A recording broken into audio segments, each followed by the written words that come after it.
Halo semuanya, selamat datang kembali di Revit Channel. Di video kali ini kita akan bahas salah satu tipe tertinggi dari keluarga V25 series yang baru saja di launching oleh Vivo, yaitu Vivo V25 Pro ya. Ini yang versi Pro-nya nih. Di video sebelumnya kita udah bahas versi V25 yang biasa ya. Seperti yang kalian bisa di layar ini ada dua varian warna.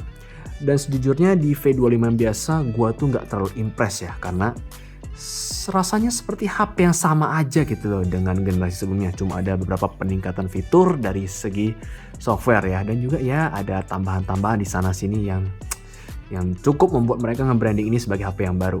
Tapi di V25 Pro ini ceritanya akan berbeda ya, karena jujur gue ini suka banget dengan Vivo V25 Pro ini.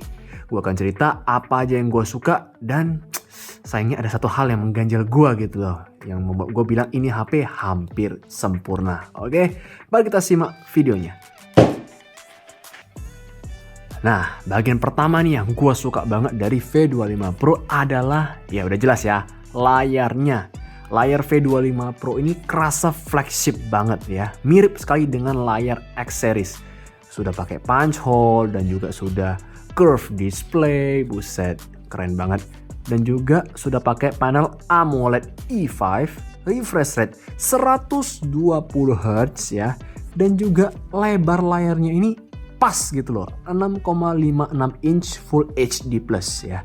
Salah satu alasan gue merasa kurang nyaman dengan X80 series adalah layarnya gede gitu loh, dan ketika dibawa-bawa itu kurang nyaman. Walaupun enak ya dipakai nonton atau dipakai main game itu enak, tapi kok dibawa-bawa sehari itu rasanya kurang nyaman. Nah, X80 itu gak senyaman V25 Pro ya, karena ini pas banget di tangan. Benar-benar layak gua kasih ini julukan X Mini. Kemudian bagian kedua yang gue suka dari V25 Pro ini adalah desainnya, men. Desainnya itu apa ya, elegan banget gitu loh. Karena kita bisa lihat di bagian belakang ini warna blacknya itu dia tuh finishingnya matte ya, dan teksturnya itu lumayan oke, benar-benar mirip seperti X70 Pro. Jadi ya sangat nyaman digenggam di tangan gitu loh. Dengan layarnya yang curve ya, makin menambah kenikmatan gua membawa smartphone ini sehari-hari. Dan juga belakang ini sudah jelas anti scratch juga, dan juga bebas dari bekas sidik jari yang gua suka ya. Dan juga desain kamera ini ya, walaupun agak besar ya, tapi ya terlihat berbeda dah, dan juga cukup rapi gitu loh, cukup rapi ya. Gua no complaints lah kalau untuk desain ini, gua cukup nyaman dengan desainnya. Bagian ketiga yang gua suka banget dari V25 Pro yaitu sisi zeroannya. V25 Pro pakai chipset Dimensity 1300 ya. Ini sebenarnya chipset yang sama aja sih dengan Dimensity 1200 yang dipakai di X70 Pro. Tapi bayangkan chipset seri X sekarang ditaruh di V series ya. Bayangkan senikmat apa tuh. Dan gue waktu pakai X70 Pro itu nggak ada komplain dari segi performa. Dayanya cukup efisien dan performanya jos gitu loh. Dan sekarang hadir di V25 Pro. RAM-nya juga sudah gede ya, RAM 12GB men. Ya, ini level X juga nih. Kemudian dapat extended RAM 8GB. Jadi total RAM-nya itu 20GB. Buset. Ini mungkin adalah smartphone dengan total RAM tergede yang dimiliki oleh Vivo saat ini, 20GB. ROM-nya 256 ya. Ya, gue sebenarnya biasa aja sih dengan ROM 256, karena gue ini tipe user yang pakai ROM itu mungkin ya mentok-mentok cuma 50GB gitu loh, nggak banyak. Jadi 256GB tuh biasa aja gitu loh. Kemudian Android versionnya udah versi 12 ya. Pokoknya dari segi performa V25 Pro ini gue happy banget lah dengan kehadiran Dimensity 1300 dan juga RAM yang besar. Berikutnya, bagian yang gue suka banget adalah baterainya. Baterai di V25 Pro ini gede banget. Bahkan setahu gue ini adalah V-series dengan baterai terbesar sepanjang masa di Vivo Indonesia, yaitu dengan kapasitas 4830 mAh. Wah tuh mantap banget lah. Bahkan dengan Dimensity 1300 yang irit banget, ditambah lagi baterainya gede di body yang setipis dan seramping ini. Buset dah, gue happy banget sih. Dan juga diberikan pengecasan terbaru yaitu 66 watt flash charge ya. Ini pengecasan yang super ngebut yang gue sudah sangat happy ya. Waktu gue pakai T1 Pro 66 watt itu ngebut banget, gue happy banget. Dan kembali hadir di V25 Pro.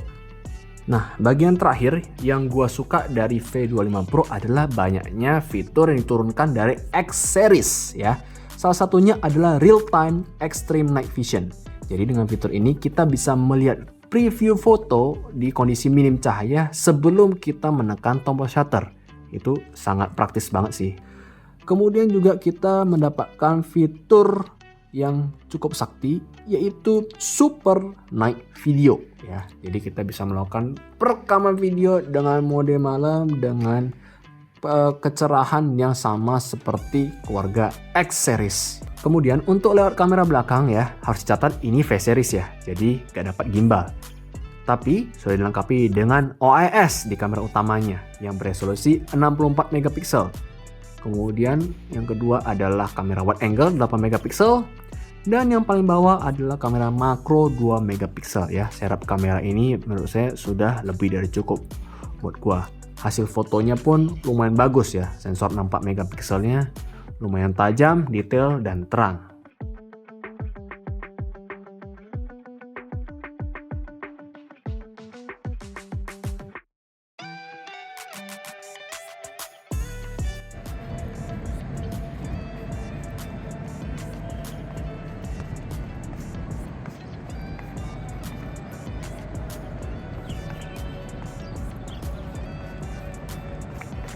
Nah, kemudian masuk ke bagian apa sih yang membuat gua bilang ini HP hampir sempurna. Berarti ada kekurangannya dong.